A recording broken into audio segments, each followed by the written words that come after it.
Good afternoon. I'm Cade Bennett with Channel 8 News. We have a wonderful show in store for you today, including many dog-strangling vines. But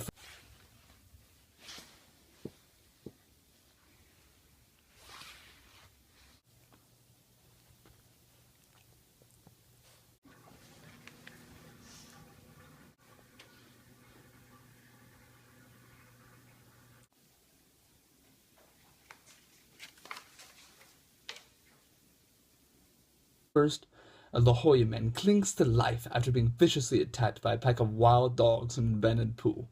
And now, for our top story. The dog-strangling vine, or more commonly known by its street name, DSV, is sweeping these great states of ours, and even reaching those Canadian people up north. We would like to warn our viewers to the vicious nature of these vines.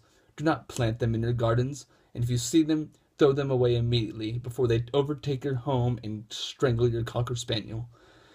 And whenever you're hiking, please, for heaven's sakes, stay on the trail. 1 minute you're hiking through a lush forest, and the next you're patient zero for the spread of DSV. And lastly, please do not use harmful chemicals on these vines. Thanks, Cade. I'm standing here live with one of the victims of the dog-strangling vine, the Latin nomenclature Synancum rossicum.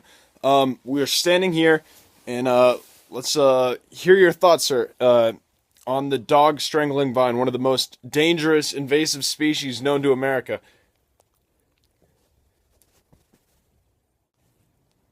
Thanks a lot, Cade. I'm standing here live next to the dog-strangling vine. Reports tell me it came from Eastern Europe, more specifically the Russian Federation, Ukraine, and it was introduced in the mid-1800s to New York, Canada, and also Norway. It was brought over for botanical value in gardens, but soon became such a hazard as it was an invasive species, an alien species here in America. They're so successful here because they're used to the temperate climates, which are huge in the United States. They're very tolerable species. Some may even call them generalists. They survive in sunlight and also half shallow soil. They've got very easy adaptable attributes that makes it such a threat here in the United States. It's longly thought to be a relative to the black swallow wart, Latin nomenclature Synancum nigrum, and it's thought to have evolved and adapted in a fairly dry oak woodland environments. Mainly, it's a huge threat because the seeds are easily dispersed through the wind, as I'm hearing. Remember, one of the biggest things when dealing with an invasive species is you have to realize that they are not invasive in their native setting. They're only invasive here at home. Hi, my name is James Jackson, DSV expert.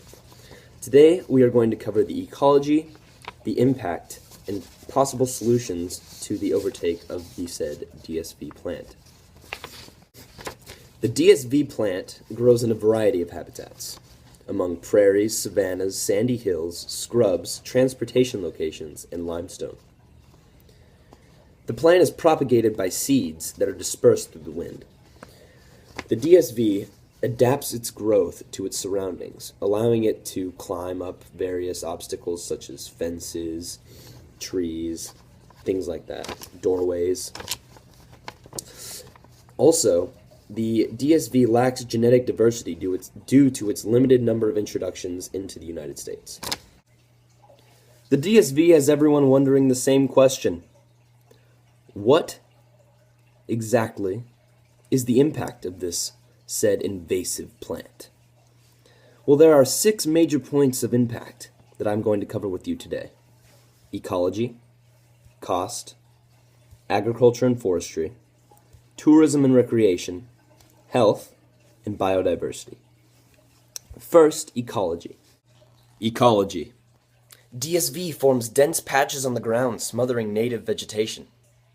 Cost. Spending is increased as people purchase herbicides in order to detain this DSV. Agriculture and forestry.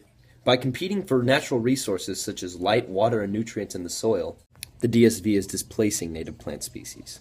In some cases, the DSV completely absorbs an area, leaving no room for other vegetation to grow. Tourism and recreation. DSV can take over areas such as parks, sidewalks, and transportation corridors, making these places difficult to walk through. Health. Danger to health currently extends chiefly to competing vegetation, but you still might want to keep an eye on your pup, just in case this plant decides to live up to its name. And last but not least, biodiversity, the most important impact of the dog-strangling vine. As it smothers native ground species, DSV is decreasing biodiversity in areas that it is present. With less variety of native species, extinction is more likely to occur. Many solutions to the DSV invasion have been proposed and used, such as burning, cutting, and mowing, but none have shown much effectiveness. However, many groups of researchers are actively investigating biological agents, such as insects and diseases that are specific to the DSV. Once an agent is discovered, this agent should be deposited throughout the United States in areas of high DSV content. This agent will specifically target the DSV, which will effectively slow its spread and hopefully cease its invasiveness. If the agent is specialized, it will affect only the DSV plant and not any other vegetation or animals surrounding the area. Although this specialization of the agent will cause little to no ecological ramifications, the economical ramifications will be quite costly. Research, specialization, and administration of the agent will all bring with them large costs.